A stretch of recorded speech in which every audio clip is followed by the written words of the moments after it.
Hey, welcome to the Car Connection Workshop. Thanks for stopping by. Today's YouTube video is sponsored by City Auto Sales and Leasing, your pre-owned automotive dealership in the Greater Toronto area that can help you find that specific vehicle you're looking for. They do carry a large inventory of vehicles under roof and outside on the lot. Check in with Earl and Louise Grant, husband and wife team for almost 25 years, providing us all with amazing low mileage quality vehicles at fair prices. You will not see any junk there. They do not sell any junk whatsoever. So check in. If you don't see what you're looking for, just click on their logo on the homepage of our website at carconnectionbusinessnetwork.com. That'll take you to their profile page. From there, you can link through to their own business profile page and let Earl and Louise Grant know that I sent you. And let me tell you this, folks, there's a lot of junk out there for sale on a lot of corner lots. And it's just a great blessing to have the team of Earl and Louise Grant, a great part of Car Connection. They've been with us for quite a few years now. And all we hear is fantastic results because they don't sell you any junk there. So check them out at carconnectionbusinessnetwork.com. Well, let's get to the business at hand today. You may or may not have seen the short that I put out there with regards to this little jewel here. Nobody mentioned to me what they thought it might be, which I found unusual.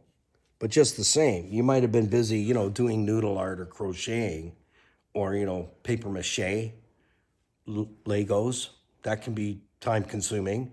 So here we are. I'm going to tell you about this. This is a in-tank fuel pump. This particular one came out of a 2009 Hyundai Accent that has 70, well, I think it's all over 80 now, 86,000 K. Original, was bought brand new. This is what tells you how much fuel you have left. So watch closely. Empty. Just enough to put the wee light on, but it's still not full. Full. Minivan, $200. Down at the bottom, empty. If you're staying down here all the time, you're going to end up buying one of these. So for all of you, in my YouTube short, I said E does not stand for empty. So if you're riding it down here all the time, here's the problem with that. The electric pump is housed in here. See this plug, the plug right here? That is the plug for the electric pump. It goes right in here. So the pump is in here. What the little pump needs is to be completely submersed in nice cold gasoline. We have a question from the audience. Skippy. You've hit that like 3 times today. I'm just saying. Do you want me to deal with that? It's my phone harness, holster thingy, Dewey. Okay. Question. I'm listening. I thought E stood for enough. No, E does not stand for enough. That was in my YouTube short that I took. Did you not see it? Yeah. So when you're riding low and running the light on and just saying to yourself, well, I really don't want to put fuel in it, but you have to fuel the car up anyway, right? Right? Yes. So you need to be up here no less than half. And the reason for that is the more times you do this, the less life this thing has. Would anyone like to guess how much this puppy is? Because you don't just get to buy the motor. You get to buy the whole darn thing. Can I guess? Okay, Skippy wants to take a shot at it. What do you think? Do you want me to rotate it? Do you like that side better? This is the strainer. That's got to suck up the fuel. It's got to sit in fuel off the bottom of the tank. Sits right in there all the way up to the lid like that. And it's submersed in fuel to keep the pump cool so it doesn't burn out prematurely. It's made of plastic. Well, the pump has probably got some metal to it for sure. What do you think it's worth? You're going to give us a number. Magic $200 mark. 250. Uh, 3. uh, 4. Getting closer. 5. Getting closer. 6. It came out to 562. Just for that. That's it. And that's car no go. That car didn't start anymore. And then you have to put it in. Then you got to put it in. So you're a $1,200 bill. Take it out and put it in. Yep, take it out and put it in.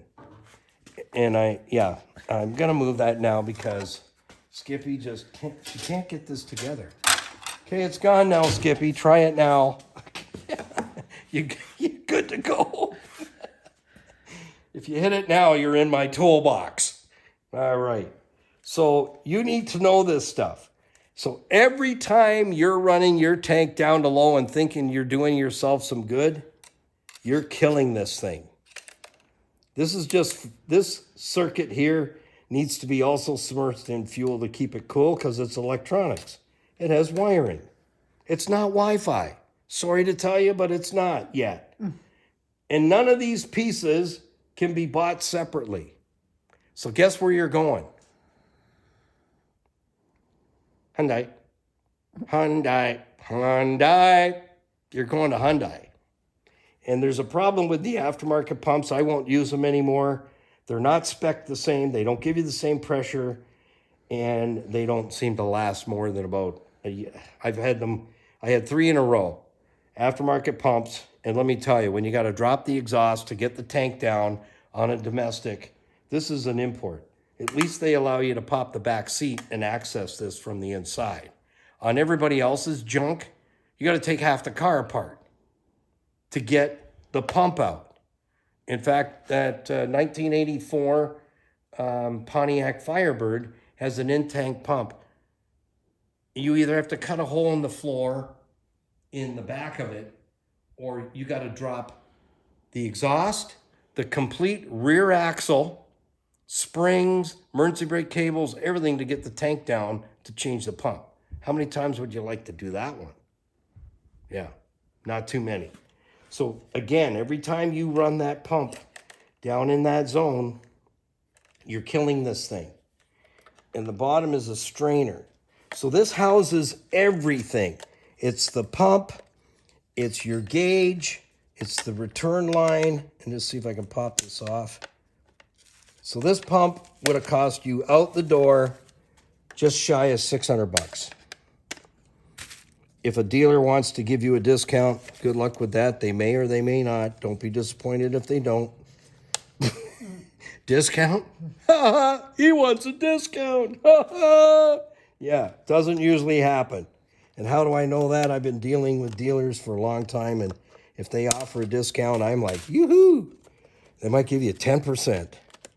Okay, so now, like I said already, you may be able to buy this pump aftermarket, but I would not put it in because they don't last. I'm just seeing if I can get this out of here.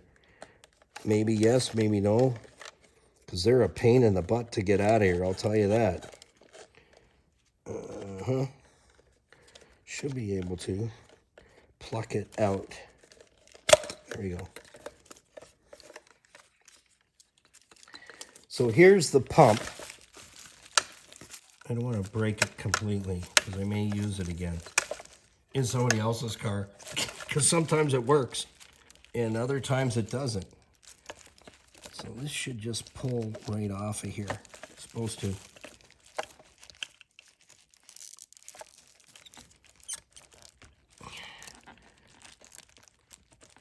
They can be tough to get off, I can tell you that.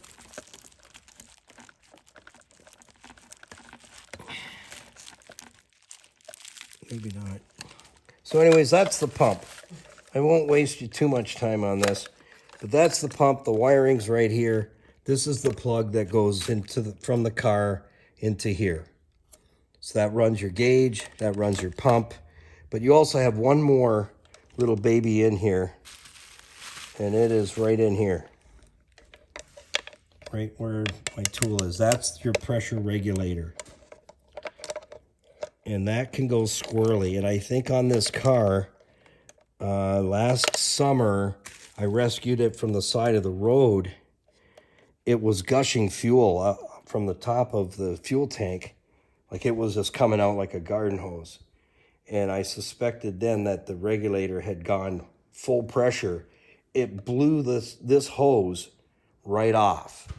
So then when I put it back on, I put zip ties on it to anchor it because I wondered if the fitting didn't grab this collar here.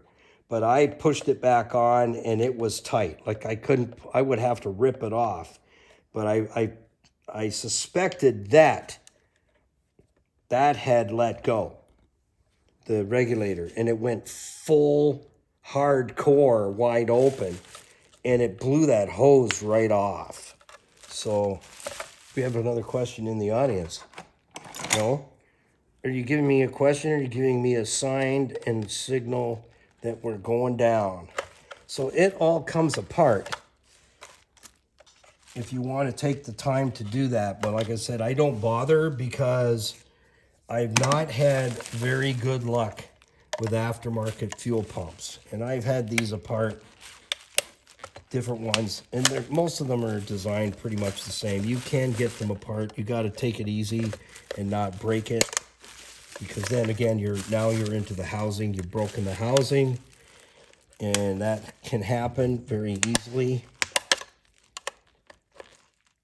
Just see if we can get this off quickly. So you just got to kind of creep it over there.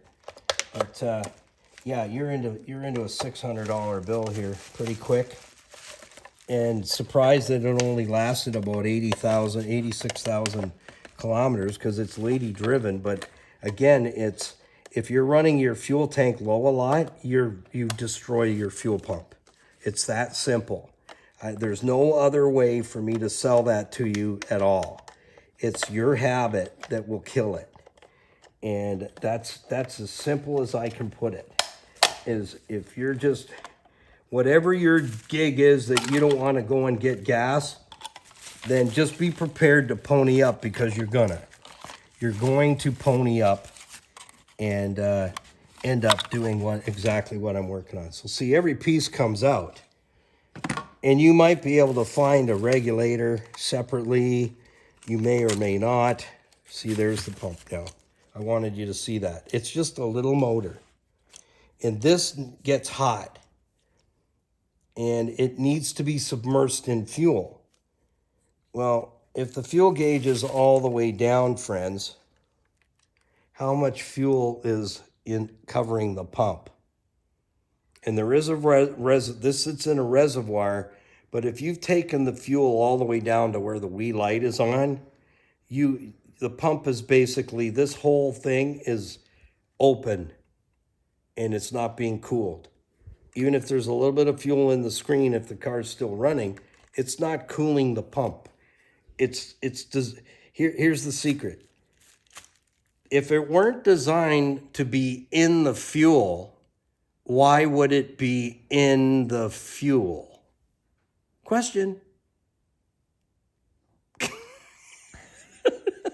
Why wouldn't they just do an external fuel pump, which we used to have on a lot of the F-Series Ford pickups? It was on the frame, so they weren't in the tank.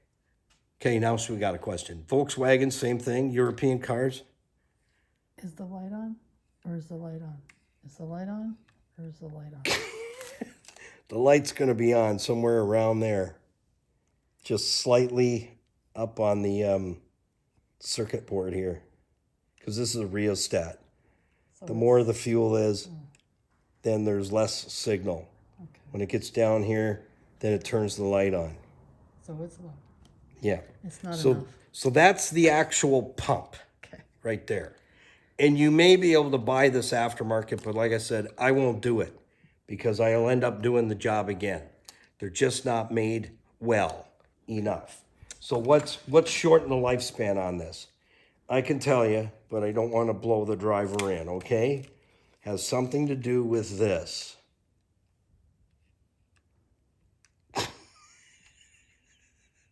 Full, not so much. Enough. Full, not so much. Hardly anything, just a lick. And even running it, you will save your pump if you're no less than half full all the time. half full all the time. Here's the deal. We all know you got to put gas in the tank. We all know that is just what you got to do. But the more times you run it low all the time, you're going to buy a pump. And it won't be your last one. It'll just be the beginning. So in this particular model, the fuel pressure regulator is internal. It's right here. And I don't know whether you could buy that separately, but I really suspected that the regulator stuck open last year and it full pressured the system and it blew the line right off the top. So it finally got to the point where the car wouldn't start at all. It would not start at all. So when you get to that point, you can't really trust the drive because you don't know when it's not going to start. And that means that the little motor, that it has stopped in one position. Somewhere inside there'd be a flat spot on the motor, and when it hits that flat spot, it doesn't get the signal, pump doesn't run. And that was a case last year. I did another service call. It wouldn't start. And I got there, I pulled the back seat, and by the time I got to the top and I'm probing these terminals to see if I got power and ground, and I did, I had power and ground, reached in and turned the key and it fired right up. So you go, well, what do I fix? So it had to get to a point where it was becoming more consistent in quitting. And yes, it's frustrating. And yes, the person that owned the car did ring me a new one. So I have two. We're not happy that it quit and that I should have caught that. But here's the thing. If it's running, what do I fix? If there's nothing in the ECM giving me a clue, what do I fix? Do you want me to guess at $600 and just blow out $600 for you? Would you like that? Because you're pressuring me to fix it? And then if that wasn't the problem, you blew out $600 and something dollars, are you happy? No, you're not. I'll tell you, you might say, well, I wouldn't blame you. Oh, yes, you would. You'd say, why did you listen to me? I don't know nothing. So till the next one, thanks for stopping by. I hope you learned something. E does not stand for enough, and you definitely don't want to be spending $600 and getting a factory pump because that's what it's going to cost you. They're not cheap. So if you don't change your habit and you burnt this one out, how many before you learn the lesson that E does not stand for enough? Thanks for stopping by. Don't forget to like, share, follow, subscribe, leave your comments down below, and join our online community with Facebook, Instagram, Stevensvilleontheweb.ca. Lots of great eateries in that town. You want to check that out. Good foods. If you're a foodie, go to Stevensville. Also, peace, patience, and kindness, and happy, healthy motoring. We'll see you in the next one. Oh, I almost forgot. Oh, yeah. The weather bell. I know you're enjoying the videos. Don't forget to ring the bell.